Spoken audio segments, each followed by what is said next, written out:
ಜೀವನದಲ್ಲಿ ನಾವು ಅನೇಕ ತಪ್ಪುಗಳನ್ನು ಮಾಡ್ತೀವಿ, ಜೊತೆಗೆ ಅದಕ್ಕೆ ತಕ್ಕ ಹಾಗೆ ಶಿಕ್ಷೆಯನ್ನು ಕೂಡ ಅನುಭವಿಸ್ತೀವಿ.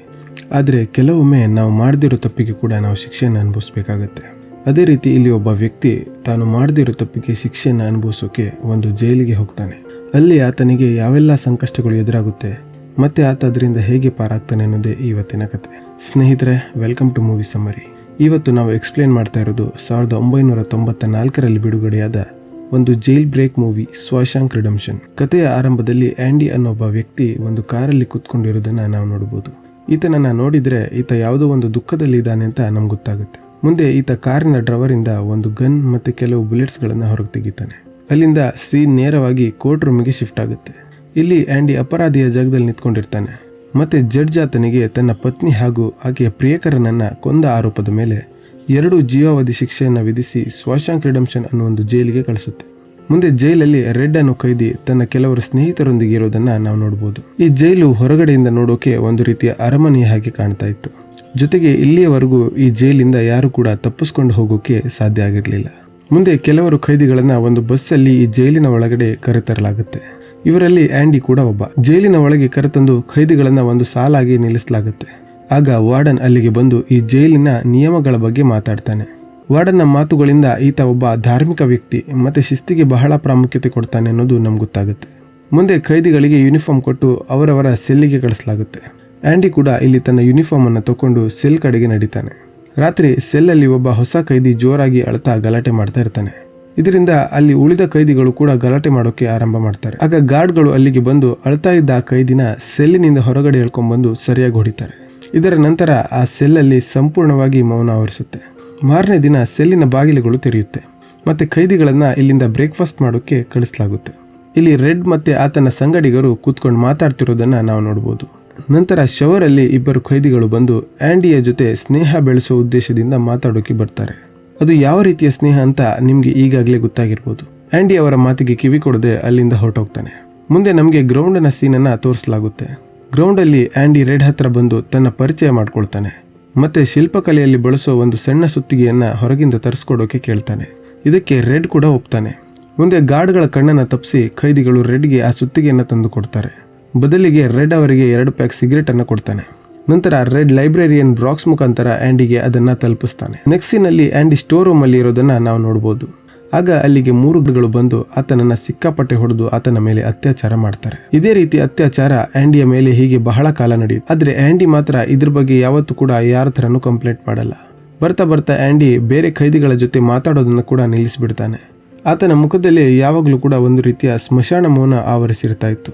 ಮುಂದೆ ಟೆರೆಸ್ ಅಲ್ಲಿ ರಿಪೇರಿಂಗ್ ಕೆಲಸ ಮಾಡೋಕೆ ಗಾರ್ಡ್ಗಳು ಖೈದಿಗಳನ್ನ ಆಯ್ಕೆ ಮಾಡ್ತಾ ಇರ್ತಾರೆ. ಆಗ ರೆಡ್ ತನ್ನ ಇನ್ಫ್ಲುಯೆನ್ಸ್ ಅನ್ನು ಬಳಸ್ಕೊಂಡು ಈ ಕೆಲಸಕ್ಕೆ ಕೇವಲ ತನ್ನ ಗೆಳೆಯರೇ ಆಯ್ಕೆ ಆಗೋ ತರ ಮಾಡ್ತಾನೆ. ಮುಂದೆ ಟೆರೆಸ್ ಅಲ್ಲಿ ರಿಪೇರಿಂಗ್ ಕೆಲಸ ಶುರು ಆಗುತ್ತೆ. ಇಲ್ಲಿ ಆಂಡಿ ಕೂಡ ಕೆಲಸ ಮಾಡ್ತಾ ಇದ್ದ. ಆಗ ಆಂಡಿಯಲ್ಲಿ ಕೆಲವರು ಗಾರ್ಡ್ಗಳು ಮಾತಾಡ್ತಿರೋದನ್ನ ಕೇಳ್ತಾನೆ. ಅಸಲಿಗೆ ಈ ಗಾರ್ಡ್ನ ತಮ್ಮ ಈತನ ಹೆಸರಿಗೆ $35,000 ಬರೆದಿದ್ದ.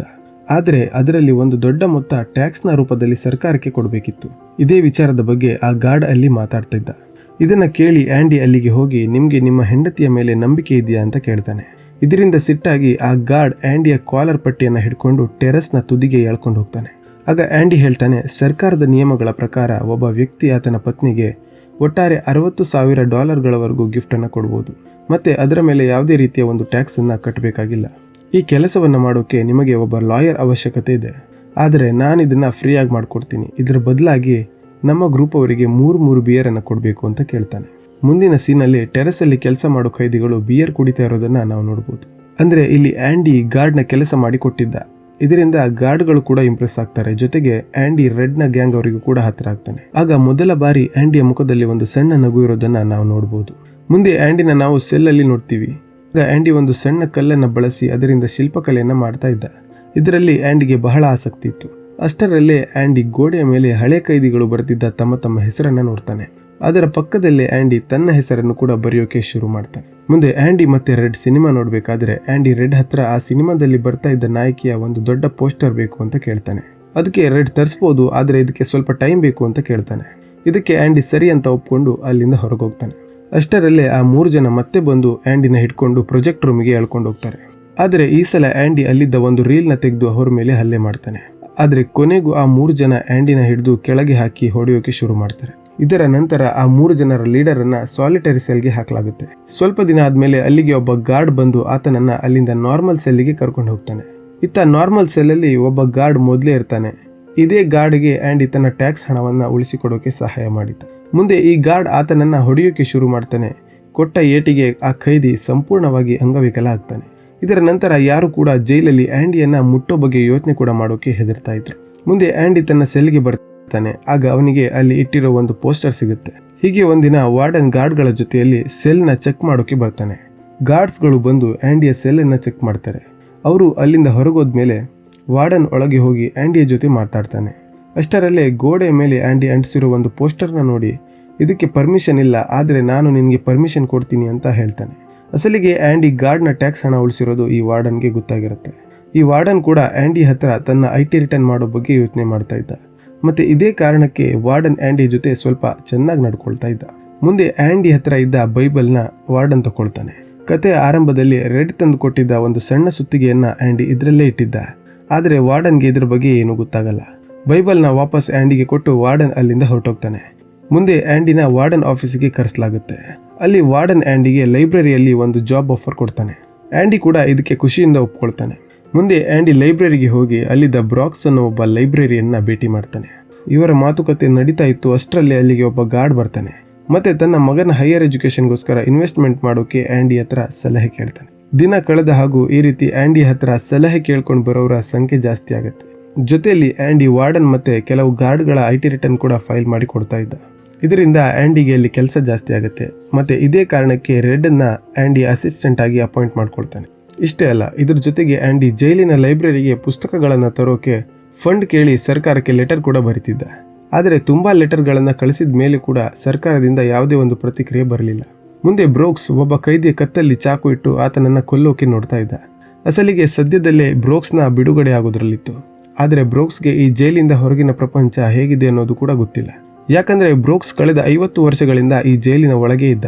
ಹೀಗಾಗಿ ಈ ಖೈದಿಯನ್ನ ಕೊಂದ್ರೆ ಮತ್ತೆ ತಾನು ಜೈಲಲ್ಲಿ ಇರ್ಬೋದು ಅಂತ ಬ್ರಾಕ್ಸ್ ಈ ಕೆಲಸ ಮಾಡೋಕೆ ಹೊರಟಿದ್ದ. ಆದರೆ ಆಂಡಿಯ ಮಾತನ್ನ ಕೇಳಿ ಬ್ರಾಕ್ಸ್ ಆತನನ್ನ ಬಿಟ್ಟು ಬಿಡ್ತಾನೆ. ಮುಂದೆ ಬ್ರಾಕ್ಸ್ನ ಬಿಡುಗಡೆ ಆಗುತ್ತೆ. 50 ವರ್ಷದ ಹಿಂದೆ ಬ್ರಾಕ್ಸ್ ನೋಡಿದ ಪ್ರಪಂಚಕ್ಕೂ ಇವತ್ತಿನ ಪ್ರಪಂಚಕ್ಕೂ ಬಹಳ ವ್ಯತ್ಯಾಸ ಇತ್ತು. ಇಂಥ ಪರಿಸ್ಥಿತಿಯಲ್ಲಿ ಬ್ರಾಕ್ಸ್ಗೆ ಬದುಕೋಕೆ ಕಷ್ಟ ಆಗುತ್ತೆ. ಮತ್ತೆ ಆತ ನೇಣಿಗೆ ಶರಣಾಗಿ ದೇಹದಿಂದ ಮುಕ್ತಿಯನ್ನು ಪಡಿತಾನೆ. ಈತ ಜೈಲಲ್ಲಿ 6 ವರ್ಷಗಳು ಕಳೆದು ಹೋಗುತ್ತೆ. ಹೀಗೆ ಒಂದು ದಿನ ಆಂಡಿಯ ಪತ್ರಕ್ಕೆ ಪ್ರತಿಕ್ರಿಯೆ ಕೊಡ್ತಾ ಸರ್ಕಾರ ಜೈಲಿಗೆ ಪುಸ್ತಕಗಳನ್ನು ಮತ್ತು ಲೈಬ್ರರಿ ರಿಪೇರಿಗೆ $200 ಕಳಿಸಿಕೊಡುತ್ತೆ. ಇದರಿಂದ ಆಂಡಿ ಬಹಳ ಖುಷಿ ಪಡ್ತಾನೆ. ಹೀಗೆ ಜೈಲಲ್ಲಿ ಆಂಡಿಯ 10 ವರ್ಷಗಳು ಕಳೆದೋಗುತ್ತೆ. ಮುಂದೆ ಲೈಬ್ರರಿಯ ರಿಪೇರಿಂಗ್ ಕೆಲಸ ನಡೆಯುತ್ತೆ. ಎಲ್ಲ ಖೈದಿಗಳು ಸೇರಿ ಮತ್ತೆ ಲೈಬ್ರರಿಯನ್ನ ಹೊಸದಾಗಿ ನಿರ್ಮಾಣ ಮಾಡ್ತಾರೆ. ಮತ್ತೆ ಆ ಲೈಬ್ರರಿಗೆ ಬ್ರಾಕ್ಸ್ ಮೆಮೋರಿಯಲ್ ಲೈಬ್ರರಿ ಅಂತ ಹೆಸರನ್ನು ಕೂಡ ಇಡ್ತಾರೆ. ನಂತರ ವಾರ್ಡನ್ ಒಂದು ಪ್ರೆಸ್ ಕಾನ್ಫರೆನ್ಸ್ ಅನ್ನ ಕರೀತಾನೆ. ಇದರಲ್ಲಿ ವಾರ್ಡನ್ ಖೈದಿಗಳನ್ನ ಲೇಬರ್ ರೂಪದಲ್ಲಿ ಕೆಲಸಕ್ಕೆ ಬಳಸಿಕೊಳ್ಳೋ ಬಗ್ಗೆ ಮಾತಾಡ್ತಾ ಇದ್ದ. ಇದರಿಂದ ಖೈದಿಗಳಿಗೂ ಕೂಡ ಕೆಲಸದ ಬಗ್ಗೆ ಆಸಕ್ತಿ ಬರುತ್ತೆ. ಜೊತೆಗೆ ಕಡಿಮೆ ವೆಚ್ಚದಲ್ಲಿ ಕೆಲಸ ಆಗುತ್ತೆ ಅನ್ನೋದು ವಾರ್ಡನ್ನ ಮಾತಲ್ಲಿತ್ತು. ಆದರೆ ಮನಸ್ಸಲ್ಲಿ ಖೈದಿಗಳನ್ನ ಕೆಲಸಕ್ಕೆ ಹಾಕಿ ತಾನು ಸಂಪಾದನೆ ಮಾಡುವ ಉದ್ದೇಶವನ್ನ ವಾರ್ಡನ್ ಹೊಂದಿದ್ದ. ಅದೇ ರೀತಿಯಲ್ಲಿ ಆಗುತ್ತೆ ಕೂಡ. ಖೈದಿಗಳನ್ನ ಕೆಲಸಕ್ಕೆ ಹಾಕಿ ವಾರ್ಡನ್ ಬಹಳ ಹಣವನ್ನ ಸಂಪಾದನೆ ಮಾಡ್ತಾನೆ. ಈ ಹಣ ಬ್ಲ್ಯಾಕ್ ಅಲ್ಲಿ ಇರ್ತಾ ಇತ್ತು. ಇದನ್ನ ವೈಟ್ ಮಾಡೋ ಕೆಲಸ ಆಂಡಿ ಮಾಡ್ತಾ ಇದ್ದ. ಹೀಗಾಗಿ ಆಂಡಿಗೆ ವಾರ್ಡನ್ನ ಎಲ್ಲಾ ಕೆಟ್ಟ ಕೆಲಸದ ಬಗ್ಗೆ ಮಾಹಿತಿ ಇತ್ತು. ಆಂಡಿ ರ್ಯಾಂಡಲ್ ಸ್ಟೀವನ್ ಅನ್ನೋ ವ್ಯಕ್ತಿಯ ಡಾಕ್ಯುಮೆಂಟ್ಗಳನ್ನು ಸೃಷ್ಟಿ ಮಾಡಿ ಆತನ ಹೆಸರಲ್ಲಿ ವಾರ್ಡನ್ನ ಎಲ್ಲಾ ಹಣವನ್ನ ಇನ್ವೆಸ್ಟ್ ಮಾಡಿದ್ದ. ಇದರಿಂದ ಒಂದು ವೇಳೆ ಸರ್ಕಾರಕ್ಕೆ ಈ ವಿಚಾರ ಗೊತ್ತಾದರೂ ಕೂಡ ಪೊಲೀಸರು ಮೊದಲು ರ್ಯಾಂಡಲ್ ಸ್ಟೀವನ್ ಅನ್ನೋ ಅಸ್ತಿತ್ವದಲ್ಲೇ ಇಲ್ಲದಿರೋ ವ್ಯಕ್ತಿಯನ್ನ ಹುಡುಕ್ತಾ ಇರ್ತಾರೆ. ಆಂಡಿ ಜೈಲಲ್ಲಿ ಇದ್ದುಕೊಂಡೇ ರ್ಯಾಂಡಲ್ ಸ್ಟೀವನ್ ಅನ್ನೋ ವ್ಯಕ್ತಿಯ ಸಿಗ್ನೇಚರ್ ಅನ್ನು ಕೂಡ ಮಾಡ್ತಾ ಇದ್ದ. ಹೀಗೆ ಆಂಡಿಯ ಬ್ಯಾಂಕಿಂಗ್ ಸ್ಕಿಲ್ ಅನ್ನ ವಾರ್ಡನ್ ಬಹಳ ಚೆನ್ನಾಗಿ ಬಳಸ್ಕೊಳ್ತಾನೆ. ಮುಂದೆ ಜೈಲಿಗೆ ಹೊಸ ಖೈದಿಗಳನ್ನ ಕರೆತರಲಾಗುತ್ತೆ. ಇದರಲ್ಲಿ ಟಾಮಿ ಅನ್ನೋ ಒಬ್ಬ ಖೈದಿ ಕೂಡ ಇರ್ತಾನೆ. ಮುಂದೆ ಊಟ ಮಾಡಬೇಕಾದ್ರೆ ಟಾಮಿ ಎಲ್ಲರಿಗೂ ತನ್ನ ಕಥೆಯನ್ನ ಹೇಳ್ತಾನೆ. ಮತ್ತೆ ತನಗೆ ಒಬ್ಬಳು ಹೆಂಡತಿ ಮತ್ತೆ ಒಂದು ಸಣ್ಣ ಮಗು ಇರೋದ್ರ ಬಗ್ಗೆ ಕೂಡ ಹೇಳ್ತಾನೆ. ಮುಂದೆ ಈತ ಆಂಡಿ ಹತ್ರ ಹೋಗಿ ತಾನು ಇಲ್ಲಿಂದ ಬಿಡುಗಡೆ ಆದ್ಮೇಲೆ ಒಂದು ಕೆಲಸಕ್ಕೆ ಸೇರ್ಕೊಂಡು ನನ್ನ ಹೆಂಡತಿ ಮತ್ತು ಮಗುವನ್ನ ಚೆನ್ನಾಗಿ ನೋಡ್ಕೋಬೇಕು, ಅದಕ್ಕೆ ನಾನು ಹೈಸ್ಕೂಲ್ ಕಂಪ್ಲೀಟ್ ಮಾಡಬೇಕು ಅಂತ ಕೇಳ್ತಾನೆ. ಆದರೆ ಇಲ್ಲಿ ಟಾಮಿಗೆ ಓದಕ್ಕೂ ಸರಿಯಾಗಿ ಬರ್ತಾ ಇರಲಿಲ್ಲ. ಆಂಡಿ ಆತನಿಗೆ ABCD ಇಂದ ಆರಂಭ ಮಾಡಿ ಎಲ್ಲವನ್ನ ಹೇಳಿಕೊಡೋಕೆ ಶುರು ಮಾಡ್ತಾನೆ. ಟಾಮಿ ಕೂಡ ಎಲ್ಲವನ್ನ ಶ್ರದ್ಧೆಯಿಂದ ಕಲಿತಾನೆ. ಹೀಗಿರ್ಬೇಕಾದ್ರೆ ಒಂದು ದಿನ ರೆಡ್ ಟಾಮಿ ಹತ್ರ ಆಂಡಿಯ ಬಗ್ಗೆ ಮಾತಾಡ್ತಾ ಆತ ತನ್ನ ಪತ್ನಿಯನ್ನ ಕೊಂದಿರೋದ್ರ ಬಗ್ಗೆ ಹೇಳ್ತಾನೆ. ಆಗ ಟಾಮಿಗೆ ಏನೋ ಹೊಳೆಯುತ್ತೆ. ಮುಂದೆ ಟಾಮಿ, ಆಂಡಿ ಮತ್ತೆ ರೆಡ್ ಕೂತ್ಕೊಂಡಿರೋದನ್ನ ನಾವು ನೋಡ್ಬೋದು. ಆಗ ಟಾಮಿ ಹೇಳ್ತಾನೆ, ತಾನು ಈ ಹಿಂದೆ ಒಂದು ಜೈಲಲ್ಲಿ ಇರಬೇಕಾದ್ರೆ ಅಲ್ಲಿಗೆ ಒಬ್ಬ ಖೈದಿ ಬಂದಿದ್ದ. ಆತ ನನ್ನ ಹತ್ರ ತಾನು ಒಂದು ಕಡೆ ದರೋಡೆ ಮಾಡೋಕ್ಕೆ ಹೋದಾಗ ಅಲ್ಲಿ ನಡೆದ ಘಟನೆಯನ್ನ ಹೇಳಿದ್ದ. ಅದೇನೆಂದ್ರೆ ಈ ವ್ಯಕ್ತಿ ಒಬ್ಬ ಬ್ಯಾಂಕರ್ನ ಮನೆಯಲ್ಲಿ ಲೂಟಿ ಮಾಡಿದ್ದ. ಅಷ್ಟರಲ್ಲಿ ಆ ಮನೆಯಿಂದ ಒಂದು ಜೋಡಿ ಹೊರಗೆ ಬರುತ್ತೆ. ಗಾಬರಿಯಿಂದ ಆತ ಇಬ್ಬರನ್ನು ಕೂಡ ಕೊಂದು ಹಾಕ್ತಾನೆ ಮತ್ತೆ ಅಲ್ಲಿಂದ ಪರಾರಿ ಆಗ್ತಾನೆ. ಸ್ವಲ್ಪ ದಿನದ ನಂತರ ಆತನಿಗೆ ಗೊತ್ತಾಗುತ್ತೆ ತಾನು ಕೊಂದಿರೋದು ಪತ್ನಿ ಅಲ್ಲ, ಬದಲಿಗೆ ಆ ಬ್ಯಾಂಕರ್ನ ಪತ್ನಿ ಹಾಗೂ ಆಕೆಯ ಲವರ್ ಅನ್ನೋದು. ಮುಂದೆ ಈ ವ್ಯಕ್ತಿ ಆ ಕೊಲೆಯ ಅಪರಾಧದಿಂದ ಪಾರಾಗ್ತಾನೆ. ಆದರೆ ಬ್ಯಾಂಕರ್ನನ್ನ ಕೊಲೆಯ ಆರೋಪದ ಮೇಲೆ ಜೈಲಿಗೆ ಕಳಿಸಲಾಗುತ್ತೆ. ಈ ಕಥೆಯನ್ನು ಕೇಳಿ ರೆಡ್ಗೆ ಆ್ಯಂಡಿ ನಿರಪರಾಧಿ ಅನ್ನೋದು ಗೊತ್ತಾಗುತ್ತೆ. ಮುಂದೆ ಆ್ಯಂಡಿ ಇದನ್ನ ವಾರ್ಡನ್ ಹತ್ರ ಹೇಳಿ ತನ್ನನ್ನು ಇಲ್ಲಿಂದ ಬಿಡುಗಡೆ ಮಾಡೋ ಬಗ್ಗೆ ಮಾತಾಡ್ತಾನೆ. ವಾರ್ಡನ್ಗೆ ಇದು ಸತ್ಯ ಅಂತ ಗೊತ್ತಿರುತ್ತೆ. ಆದರೂ ಕೂಡ ಆ್ಯಂಡಿ ಇಲ್ಲಿಂದ ಹೊರಗಡೆ ಹೋದರೆ ತನ್ನ ಕಪ್ಪು ದಂಧೆಯ ಬಗ್ಗೆ ಎಲ್ಲರಿಗೂ ಗೊತ್ತಾಗುತ್ತೆ ಅಂತ ವಾರ್ಡನ್ ಆ್ಯಂಡಿ ಹೇಳಿದ್ದನ್ನು ನಂಬದೇ ಇರೋ ಥರ ನಾಟಕ ಆಡ್ತಾನೆ. ಆದರೆ ಆ್ಯಂಡಿ ತನ್ನ ಬಿಡುಗಡೆ ಆದರೂ ಕೂಡ ಹಣದ ಬಗ್ಗೆ ಎಲ್ಲೂ ಹೇಳಲ್ಲ ಅಂದಾಗ ವಾರ್ಡನ್ಗೆ ಕೋಪ ಬಂದು ಆತ ಆ್ಯಂಡಿಯನ್ನು 1 ತಿಂಗಳು ಸಾಲಿಟರಿ ಸೆಲ್ಗೆ ಕಳಿಸ್ತಾನೆ. ಇತ್ತ ಟಾಮಿಯ ರಿಸಲ್ಟ್ ಬರುತ್ತೆ. ಅದರಲ್ಲಿ ಟಾಮಿ ಪಾಸ್ ಆಗಿದ್ದ. ಇದನ್ನು ಒಬ್ಬ ಗಾರ್ಡ್ ಬಂದು ಆ್ಯಂಡಿ ಹತ್ರ ಹೇಳ್ತಾನೆ. ಮುಂದೆ ವಾರ್ಡನ್ ಟಾಮಿಯನ್ನು ಒಂದು ಕಡೆ ಕರೆದು ನೀನು ಆ್ಯಂಡಿಗೆ ಹೇಳಿದ್ದು ನಿಜಾನ ಅಂತ ಕೇಳ್ತಾನೆ. ಇದಕ್ಕೆ ಟಾಮಿ ಕೂಡ ಹೌದು ಅಂತಾನೆ. ಆಗ ವಾರ್ಡನ್ ಜಡ್ಜ್ ಮುಂದೆ ಕೂಡ ಇದನ್ನು ಒಪ್ಕೊಳ್ತೀಯ ಅಂತ ಕೇಳಿದಾಗ ಟಾಮಿ ಅದಕ್ಕೂ ಹೌದು ಅಂತ ಉತ್ತರ ಕೊಡ್ತಾನೆ. ಆಗ ವಾರ್ಡನ್ ಒಬ್ಬ ಗಾರ್ಡ್ಗೆ ಕಣ್ಣಿಂದ ಸನ್ನೆ ಮಾಡ್ತಾನೆ. ಅಷ್ಟೇ, ಆ ಗಾರ್ಡ್ ಟಾಮಿಯ ದೇಹವನ್ನು ಗುಂಡಿನಿಂದ ನುಚ್ಚು ನೂರು ಮಾಡಿಬಿಡ್ತಾನೆ. ಮುಂದೆ ವಾರ್ಡನ್ ಆ್ಯಂಡಿ ಇದ್ದಲ್ಲಿಗೆ ಬರ್ತಾನೆ. ಆಗ ಆ್ಯಂಡಿ ಇನ್ನು ಮುಂದೆ ನಾನು ನಿಮ್ಮ ಯಾವುದೇ ಕಪ್ಪು ಕೆಲಸವನ್ನ ಮಾಡಲ್ಲ ಅಂತ ಹೇಳ್ತಾನೆ. ಆಗ ವಾರ್ಡನ್ ನಿನಗೆ ಇಲ್ಲಿ ಕೊಟ್ಟಿರೋ ಎಲ್ಲ ಸೌಲಭ್ಯಗಳನ್ನು ಕಿತ್ಕೊಂಡು ನಿನ್ನ ಜೀವನವನ್ನು ನರಕ ಮಾಡ್ತೀನಿ ಅಂತ ಆತನನ್ನು ಹೆದರಿಸಿ ಆತನ ಸಾಲಿಟರಿ ಸೆಲ್ನ ಶಿಕ್ಷೆಯನ್ನು ಮತ್ತೂ 1 ತಿಂಗಳು ಜಾಸ್ತಿ ಮಾಡ್ತಾನೆ. ಹೀಗೆ ಒಂದಿನ ರೆಡ್ ಮತ್ತೆ ಆ್ಯಂಡಿ ಮಾತಾಡ್ತಾ ಇರ್ತಾರೆ. ಆಗ ಆ್ಯಂಡಿ ನಾನು ಇಲ್ಲಿಂದ ಬಿಡುಗಡೆ ಆದಮೇಲೆ ಮೆಕ್ಸಿಕೋದಲ್ಲಿರೋ ಒಂದು ಜಾಗಕ್ಕೆ ಹೋಗ್ತೀನಿ. ಅಲ್ಲಿ ಒಂದು ಹೋಟೆಲ್ನ ಓಪನ್ ಮಾಡಿ ಒಂದು ಬೋಟನ್ನು ತಗೊಳ್ತೀನಿ. ಮತ್ತೆ ಆ ಬೋಟನ್ನು ರಿಪೇರಿ ಮಾಡಿ ಅದರಲ್ಲಿ ಮೀನು ಹಿಡಿಲಿಕ್ಕೆ ಹೋಗ್ತೀನಿ ಅಂತ ಹೇಳ್ತಾನೆ. ಆಗ ರೆಡ್ ಈ ಥರ ಕನಸು ಕಂಡು ನೀನು ಹುಚ್ಚ ಆಗ್ತೀಯ ಅಂತ ಆ್ಯಂಡಿಗೆ ಬೈತಾನೆ. ಹೀಗೆ ಸ್ವಲ್ಪ ಹೊತ್ತು ಮಾತಾಡಿ ಮುಂದೆ ಆ್ಯಂಡಿ ಅಲ್ಲಿಂದ ಎದ್ದು ಹೋಗ್ತಾನೆ. ಇನ್ನೇನು ಹೋಗಬೇಕು ಅಷ್ಟರಲ್ಲಿ ಆ್ಯಂಡಿ ಮತ್ತೆ ವಾಪಸ್ ಬಂದು ನೀನು ನನಗೊಂದು ಸಹಾಯ ಮಾಡ್ತೀಯ ಅಂತ ರೆಡ್ ಹತ್ರ ಕೇಳ್ತಾನೆ. ಅದಕ್ಕೆ ಏನು ಅಂತ ರೆಡ್ ಕೇಳಿದಾಗ ಬೋಸ್ಟನ್ನಲ್ಲಿ ಒಂದು ಮೈದಾನ ಇದೆ. ಅದರ ಪಕ್ಕದಲ್ಲಿ ಒಂದು ಮರದ ಹತ್ರ ಕಲ್ಲಿನ ಗೋಡೆ ಇದೆ. ಆ ಗೋಡೆಯ ಕೆಳಗೆ ಕಪ್ಪು ಕಲ್ಲಿನ ಅಡಿಯಲ್ಲಿ ಏನೋ ಹೂತಾಕಿದ್ದೀನಿ. ನೀನು ಇಲ್ಲಿಂದ ಬಿಡುಗಡೆ ಆದ್ಮೇಲೆ ಅದನ್ನ ಹೋಗಿ ತಗೊಳ್ಬೇಕು ಅಂತ ಹೇಳ್ತಾನೆ. ಅದಕ್ಕೆ ರೆಡ್ ಕೂಡ ಒಪ್ತಾನೆ. ಮುಂದೆ ಕ್ಯಾಂಟೀನಲ್ಲಿ ರೆಡ್ ಮತ್ತೆ ಸ್ನೇಹಿತರು ಮಾತಾಡ್ತಿದ್ರು. ಆಗ ಆ್ಯಂಡಿ ಒಬ್ಬ ಖೈದಿ ಹತ್ರ ಹಗ್ಗ ತಗೊಂಡೋಗಿರೋದನ್ನ ಆತ ಹೇಳ್ತಾನೆ. ಇದರಿಂದ ರೆಡ್ಗೆ ಆ್ಯಂಡಿ ಎಲ್ಲೋ ಆತ್ಮಹತ್ಯೆ ಮಾಡಿಕೊಳ್ಳೋ ಪ್ಲಾನ್ ಮಾಡ್ತಿದ್ದಾನೆ ಅಂತ ಸಂಶಯ ಬರುತ್ತೆ. ಮುಂದೆ ಆ್ಯಂಡಿ ವಾರ್ಡನ್ನ ಕೆಲಸ ಮುಗಿಸಿ ಆ ಫೈಲ್ನ ಒಂದು ತಿಜೋರಿ ಒಳಗೆ ಇಡ್ತಾನೆ. ಆಗ ವಾರ್ಡನ್ ಅವನ ಹತ್ರ ತನ್ನ ಬಟ್ಟೆ ಮತ್ತು ಶೂ ಕೊಟ್ಟು ಇದನ್ನ ವಾಶ್ ಮಾಡಿಸ್ಕೊಂಡು ಬರೋಕೆ ಹೇಳ್ತಾನೆ. ಹೀಗೆ ಆವತ್ತಿನ ದಿನ ಮುಗ್ದೋಗುತ್ತೆ. ರಾತ್ರಿ ಲೈಟ್ ಕೂಡ ಆಫ್ ಆಗುತ್ತೆ. ಇತ್ತ ರೆಡ್ನ ಮನಸ್ಸಲ್ಲಿ ಏನು ಭಯ, ಎಲ್ಲಿ ಆ್ಯಂಡಿ ಇವತ್ತು ಆತ್ಮಹತ್ಯೆ ಮಾಡ್ಕೊಳ್ತಾನೆ ಅಂತ. ಮಾರನೇ ದಿನ ಬೆಳಿಗ್ಗೆ ಸೆಲ್ಲಿನ ಬಾಗಿಲುಗಳು ತೆರೆಯುತ್ತೆ. ರೆಡ್ ಹೊರಗಡೆ ಬಂದವನೇ ಆ್ಯಂಡಿಯ ಸೆಲ್ ಕಡೆ ನೋಡ್ತಾನೆ. ಆದರೆ ಆ್ಯಂಡಿ ಯಾಕೋ ಹೊರಗೆ ಬಂದಿರಲಿಲ್ಲ. ವಾರ್ಡನ್ ಆ್ಯಂಡಿಗೆ ಒಂದು ಕೂಗನ್ನ ಹಾಕ್ತಾನೆ. ಆದರೂ ಕೂಡ ಆ್ಯಂಡಿ ಕಡೆಯಿಂದ ಯಾವುದೇ ಒಂದು ಪ್ರತಿಕ್ರಿಯೆ ಬರಲ್ಲ. ಮುಂದೆ ಗಾರ್ಡ್ ಅವನ ಸೆಲ್ ಹತ್ರ ಹೋಗಿ ನೋಡ್ತಾನೆ. ಒಳಗೆ ನೋಡಿ ಗಾರ್ಡ್ಗೆ ಶಾಕ್ ಆಗುತ್ತೆ. ಯಾಕಂದ್ರೆ ಅಲ್ಲಿ ಆ್ಯಂಡಿ ಇರಲಿಲ್ಲ. ಇತ್ತ ವಾರ್ಡನ್ ತನ್ನ ಶೂ ಬಾಕ್ಸ್ ಅನ್ನು ಓಪನ್ ಮಾಡ್ತಾನೆ. ಅದರಲ್ಲಿ ಆ್ಯಂಡಿಯ ಶೂಗಳು ಇರೋದನ್ನ ವಾರ್ಡನ್ ನೋಡ್ತಾನೆ. ಅಷ್ಟರಲ್ಲೇ ಸೈರನ್ ಹೊಡೆಯುತ್ತೆ. ಒಂದು ಪವಾಡದ ರೀತಿಯಲ್ಲಿ ಆ್ಯಂಡಿ ಸೆಲ್ಲಿಂದ ಮಾಯ ಆಗಿದ್ದ. ಮುಂದೆ ವಾರ್ಡನ್ ಆ್ಯಂಡಿಯ ಸೆಲ್ಲಿಗೆ ಬರ್ತಾನೆ ಮತ್ತು ಅಲ್ಲಿದ್ದ ಸಣ್ಣ ಸಣ್ಣ ಕಲ್ಲುಗಳನ್ನು ತಕೊಂಡು ಅಲ್ಲಿದ್ದ ಗೋಡೆಗೆ ಹೊಡೆಯೋಕೆ ಆರಂಭ ಮಾಡ್ತಾನೆ. ಹೀಗೆ ಹೊಡೆದ ಕಲ್ಲಲ್ಲಿ ಒಂದು ಕಲ್ಲು ವಾಪಸ್ ಬರಲ್ಲ. ಆಗ ಅಲ್ಲಿದ್ದ ಪೋಸ್ಟರ್ನ ವಾರ್ಡನ್ ಕಿತ್ತು ಹಾಕ್ತಾನೆ. ಇದರ ಹಿಂದೆ ಒಂದು ಸುರಂಗ ಇರೋದು ವಾರ್ಡನ್ಗೆ ಗೊತ್ತಾಗುತ್ತೆ. ಕೂಡಲೇ ಸರ್ಚ್ ಆಪರೇಷನ್ ಸ್ಟಾರ್ಟ್ ಆಗುತ್ತೆ. ಆ್ಯಂಡಿ ಬಳಸಿದ್ದ ಒಂದು ಸುತ್ತಿಗೆ ಸಿಗುತ್ತೆ. ಆದರೆ ಆ್ಯಂಡಿ ಇವರಿಗೆ ಯಾವತ್ತೂ ಕೂಡ ಸಿಗಲ್ಲ. ಮುಂದೆ ನಮಗೆ 20 ವರ್ಷದ ಹಿಂದಿನ ಒಂದು ಘಟನೆಯನ್ನ ತೋರಿಸಲಾಗುತ್ತೆ. ಅಲ್ಲಿ ಆ್ಯಂಡಿ ಆ ಸಣ್ಣ ಸುತ್ತಿಗೆಯಿಂದ ಗೋಡೆ ಮೇಲೆ ತನ್ನ ಹೆಸರನ್ನ ಬರೆಯೋಕೆ ಹೋಗ್ತಾನೆ. ಆಗ ಗೋಡೆಯಿಂದ ಒಂದು ತುಂಡು ಕಲ್ಲು ಮುರಿದು ಬೀಳುತ್ತೆ. ಇದನ್ನ ನೋಡಿ ಆ್ಯಂಡಿಯ ತಲೆಗೆ ಒಂದು ಯೋಜನೆ ಹೊಳೆಯುತ್ತೆ. ಮುಂದೆ ಆ್ಯಂಡಿ ರೆಡ್ ಹತ್ರ ತರಿಸಿದ್ದ ಪೋಸ್ಟರ್ನ ಅದರ ಅಡ್ಡ ಇಟ್ಟು ಅದರ ಹಿಂದೆ ಗೋಡೆ ಕೊರೆಯೋಕೆ ಶುರು ಮಾಡ್ತಾನೆ. ಗೋಡೆ ಕೊರೆದು ಬಂದ ಮಣ್ಣನ್ನ ತನ್ನ ಜೇಬಲ್ಲಿ ಇಟ್ಕೊಂಡು ಗ್ರೌಂಡಲ್ಲಿ ಕೆಳಗೆ ಹಾಕ್ತಾನೆ. ಇದೇ ರೀತಿ 20 ವರ್ಷಗಳು ಕಳೆಯುತ್ತೆ. ಆ್ಯಂಡಿಯ ಸುರಂಗ ಕೂಡ ಸಂಪೂರ್ಣ ಆಗುತ್ತೆ. ಅವತ್ತು ವಾರ್ಡನ್ನ ಕೆಲಸ ಮುಗಿಸಿ ಫೈಲ್ಗಳನ್ನು ಲಾಕರಲ್ಲಿ ಇಡೋಕೆ ಕೊಡಬೇಕಿತ್ತು. ಆದರೆ ಆ್ಯಂಡಿ ಅದರ ಬದಲಾಗಿ ತನ್ನ ಬೈಬಲ್ನ ಕೊಟ್ಟು ಆ ಫೈಲ್ನ ತಾನೇ ಇಟ್ಕೊಳ್ತಾನೆ. ಜೊತೆಗೆ ವಾರ್ಡನ್ ಕೊಟ್ಟ ಶೂಗಳನ್ನು ತಾನೇ ಹಾಕ್ಕೊಂಡು ಆತನ ಬಟ್ಟೆಗಳನ್ನು ತನ್ನ ಬಟ್ಟೆಯ ಒಳಗೆ ಹಾಕ್ಕೊಳ್ತಾನೆ. ಮುಂದೆ ಆ್ಯಂಡಿ ವಾರ್ಡನ್ ಫೈಲ್ಗಳನ್ನು ಒಂದು ಪ್ಲಾಸ್ಟಿಕ್ ಕವರಲ್ಲಿ ಹಾಕ್ತಾನೆ. ಮತ್ತೆ ಪೋಸ್ಟರ್ನ ತೆಗೆದು ಅದರ ಹಿಂದಿನ ಸುರಂಗದಿಂದ ಒಳಗೆ ಹೋಗಿ ಮುಂದೆ ಪೈಪಿಂದ ಕೆಳಗಿಳಿತಾನೆ. ಅಲ್ಲಿ ಆ ಜೈಲಿನ ತ್ಯಾಜ್ಯ ಹೋಗೋ ಒಂದು ದೊಡ್ಡ ಪೈಪ್ ಇರುತ್ತೆ. ಆ ಪೈಪನ್ನ ಆ್ಯಂಡಿ ಒಂದು ದೊಡ್ಡ ಕಲ್ಲಿಂದ ಹೊಡೆಯೋಕೆ ಶುರು ಮಾಡ್ತಾನೆ. ಮುಂದೆ ಆ ಪೈಪಿನ ಒಳಗೆ ಆ್ಯಂಡಿ ತೆವಳ್ಕೊಂಡು ಮುಂದಕ್ಕೆ ಹೋಗ್ತಾನೆ. ಆದರೆ ಇದು ಅಷ್ಟೊಂದು ಸುಲಭವಾಗಿರಲಿಲ್ಲ. ಯಾಕಂದ್ರೆ ಈ ಪೈಪನ್ನ ಟಾಯ್ಲೆಟ್ ವೇಸ್ಟ್ ಹೋಗೋಕೆ ಬಳಸ್ತಾ ಇದ್ರು. ಇದರ ವಾಸನೆಯಿಂದ ಆ್ಯಂಡಿಗೆ ಮುಂದಕ್ಕೆ ಹೋಗೋಕೆ ಬಹಳ ಕಷ್ಟ ಆಗುತ್ತೆ. ಈ ತರ ಪರಿಸ್ಥಿತಿಯಲ್ಲೂ ಕೂಡ ಆ್ಯಂಡಿ 5 ಫುಟ್ಬಾಲ್ ಗ್ರೌಂಡ್ಗಳಷ್ಟು ಉದ್ದದ ಆ ಪೈಪನ್ನ ದಾಟ್ತಾನೆ. ಮುಂದೆ ಆ್ಯಂಡಿ ಆ ಪೈಪಿಂದ ಹೊರಗೆ ಬಂದು ತನ್ನ ಬಟ್ಟೆಯನ್ನು ಕಳಚಿ ಬಿಸಾಕಿ 20 ವರ್ಷದ ನಂತರ ಬಂಧನ ಮುಕ್ತವಾಗಿ ಒಂದು ಉಸಿರನ್ನ ಆಡ್ತಾನೆ. ಮಾರನೇ ದಿನ ಆಂಡಿ ವಾರ್ಡನ್ನ ಬಟ್ಟೆಯನ್ನು ಧರಿಸಿ ನ್ಯಾಷನಲ್ ಬ್ಯಾಂಕ್ಗೆ ಹೋಗ್ತಾನೆ. ಅಲ್ಲಿ ತಾನೇ ರ್ಯಾಂಡಲ್ ಸ್ಟೀವನ್ ಅಂತ ಹೇಳಿ ಡಾಕ್ಯುಮೆಂಟ್ಸ್ಗಳನ್ನ ಕೊಡ್ತಾನೆ.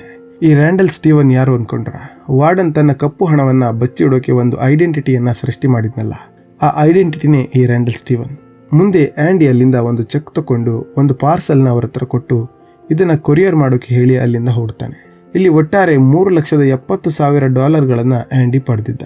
ಅಷ್ಟೇ ಅಲ್ಲ, ಇಷ್ಟು ವರ್ಷ ವಾರ್ಡನ್ ಸಂಪಾದನೆ ಮಾಡಿದ ಕಪ್ಪು ಹಣದ ಲೆಕ್ಕಾಚಾರವನ್ನ ಸಾಕ್ಷಿ ಸಮೇತವಾಗಿ ಆಂಡಿ ಡೈಲಿ ಬ್ಯೂಗಲ್ ಅನ್ನೋ ಒಂದು ನ್ಯೂಸ್ ಪೇಪರ್ಗೆ ಕಳಿಸಿದ್ದ. ಇದರಿಂದ ಮಾರನೇ ದಿನ ಪೇಪರಲ್ಲಿ ವಾರ್ಡನ್ನ ಕಪ್ಪು ಕೆಲಸಗಳ ಪಟ್ಟಿ ಮೊದಲ ಪುಟದಲ್ಲಿ ಬಂದಿರುತ್ತೆ. ಮುಂದೆ ವಾರ್ಡನ್ ಆ ಪೇಪರ್ನ ನೋಡಿ ತನ್ನ ಲಾಕರ್ನ ಚೆಕ್ ಮಾಡ್ತಾನೆ. ಅದರಲ್ಲಿ ಒಂದು ಬೈಬಲ್ ಸಿಗುತ್ತೆ. ಅದನ್ನ ಓಪನ್ ಮಾಡಿದಾಗ ಸುತ್ತಿಗೆ ಇಡೋಕೆ ಪುಟಗಳನ್ನ ಕಟ್ ಮಾಡಿರೋದು ಕಾಣುತ್ತೆ. ಒಂದು ವೇಳೆ ಆವತ್ತೇ ವಾರ್ಡನ್ 2 ಪುಟಗಳನ್ನ ತೆಗೆದು ನೋಡಿದ್ರೆ ಆಂಡಿ ಆವತ್ತೇ ಸಿಕ್ಕಿ ಬೀಳ್ತಾ ಇದ್ದ. ಮುಂದೆ ಪ್ರೆಸ್ ಮತ್ತೆ ಪೊಲೀಸರು ಜೈಲಿಗೆ ಬರ್ತಾರೆ. ಮತ್ತೆ ಅಲ್ಲಿಂದ ಕ್ಯಾಪ್ಟನ್ ಅನ್ನ ಕರ್ಕೊಂಡು ಹೋಗ್ತಾರೆ. ನಂತರ ವಾರ್ಡನ್ನ ಅರೆಸ್ಟ್ ಮಾಡೋಕೆ ಬರ್ತಾರೆ. ಆದರೆ ಅಷ್ಟರಲ್ಲಿ ವಾರ್ಡನ್ ತನ್ನನ್ನು ತಾನೇ ಶೂಟ್ ಮಾಡಿಕೊಂಡು ಸತ್ತೋಗಿದ್ದ. ಮುಂದೆ ರೆಡ್ ಹೆಸರಲ್ಲಿ ಒಂದು ಪತ್ರ ಬರುತ್ತೆ. ಅದರಲ್ಲಿ ಒಂದು ಅಡ್ರೆಸ್ ಕೂಡ ಇರುತ್ತೆ. ರೆಡ್ ಅದನ್ನ ಹುಡುಕ್ತಾನೆ. ಅಸಲಿಗೆ ಆವತ್ತು ಆಂಡಿ ಬಾಸ್ಟನ್ ಅಲ್ಲಿ ಒಂದು ಜಾಗದ ಬಗ್ಗೆ ಹೇಳಿದ್ದ. ಆ ಜಾಗ ಇದೆ. ಆದರೆ ಆವತ್ತು ಅಲ್ಲಿ ರೆಡ್ ಅದನ್ನ ನನಸಾಗದ ಒಂದು ಕನಸು ಅಂದ್ಕೊಂಡಿದ್ದ. ಆದರೆ ಆಂಡಿ ಅದನ್ನ ಸಾಧಿಸಿ ತೋರಿಸಿದ್ದ. ಮುಂದೆ ರೆಡ್ ಜೈಲಿಂದ ಬಿಡುಗಡೆ ಆಗ್ತಾನೆ. ರೆಡ್ ಕೂಡ ಬ್ರಾಕ್ಸ್ ಸೂಸೈಡ್ ಮಾಡ್ಕೊಂಡಿದ್ದ ಆ ಮನೆಗೆ ಹೋಗ್ತಾನೆ. ಬ್ರಾಕ್ಸ್ನಂತೆ ರೆಡ್ಗೂ ಕೂಡ ಯಾಕೋ ಇಲ್ಲಿ ಮನಸ್ಸು ತಡೆಯಲ್ಲ. ರೆಡ್ ಕೂಡ ಬ್ರಾಕ್ಸ್ನ ರೀತಿಯಲ್ಲಿ ಸಾಯೋ ಯೋಚನೆಯನ್ನು ಮಾಡ್ತಾನೆ. ಆದರೆ ಅಷ್ಟರಲ್ಲಿ ಆಂಡಿಗೆ ಕೊಟ್ಟ ಮಾತು ನೆನಪಾಗುತ್ತೆ. ಆಂಡಿ ಹೇಳಿದ ಜಾಗಕ್ಕೆ ರೆಡ್ ಹೋಗಿ ಅಲ್ಲಿ ಹೇಳಿದ ಕಪ್ಪು ಕಲ್ಲಿನ ಕೆಳಗೆ ಅಗಿಯೋಕೆ ಶುರು ಮಾಡ್ತಾನೆ. ಅಲ್ಲಿ ರೆಡ್ಗೆ ಒಂದು ಬಾಕ್ಸ್ ಸಿಗುತ್ತೆ. ಅದರಲ್ಲಿ ಸ್ವಲ್ಪ ಹಣ ಮತ್ತೆ ಆಂಡಿ ಬರೆದಿದ್ದ ಒಂದು ಪತ್ರ ಸಿಗುತ್ತೆ. ಪತ್ರದಲ್ಲಿ ಆಂಡಿ ಈಗ ತಾನು ಇರೋ ಜಾಗದ ಬಗ್ಗೆ ಬರ್ತಿದ್ದ ಮತ್ತೆ ರೆಡ್ನ ಅಲ್ಲಿಗೆ ಬರೋಕೆ ಹೇಳಿದ್ದ. ರೆಡ್ ತಕ್ಷಣ ಅಲ್ಲಿಗೆ ಹೊರಡ್ತಾನೆ. ಅಲ್ಲಿ ಆಂಡಿ ಒಂದು ಬೋಟ್ನ ರಿಪೇರಿ ಮಾಡ್ತಿದ್ದ. ತಾನು ಇಷ್ಟಪಟ್ಟ ಹಾಗೆ ಆಂಡಿ ಬದುಕ್ತಾ ಇರೋದನ್ನ ನೋಡಿ ರೆಡ್ಗೆ ಖುಷಿ ಆಗುತ್ತೆ. ಜೊತೆಗೆ ರೆಡ್ ಅನ್ನ ನೋಡಿ ಆಂಡಿ ಕೂಡ ಬಹಳ ಖುಷಿ ಪಡ್ತಾನೆ. ಅಲ್ಲಿಗೆ ಈ ಕತೆ ಮುಗಿಯುತ್ತೆ. ಸ್ನೇಹಿತರೆ, ಒಂದು ವೇಳೆ ನಮ್ಮ ಎಕ್ಸ್ಪ್ಲನೇಷನ್ ನಿಮಗೆ ಇಷ್ಟ ಆಗಿದ್ರೆ ದಯವಿಟ್ಟು ಲೈಕ್, ಶೇರ್ ಮತ್ತೆ ಸಬ್ಸ್ಕ್ರೈಬ್ ಮಾಡೋದನ್ನ ಮರಿಬೇಡಿ. ಮುಂದೆ ಕೂಡ ಇದೇ ರೀತಿಯ ಅದ್ಭುತ ಸಿನಿಮಾಗಳ ಕಥೆಯೊಂದಿಗೆ ನಾವು ನಿಮ್ಮ ಮುಂದೆ ಬರ್ತೀವಿ. ಅಲ್ಲಿಯವರೆಗೂ ಧನ್ಯವಾದ.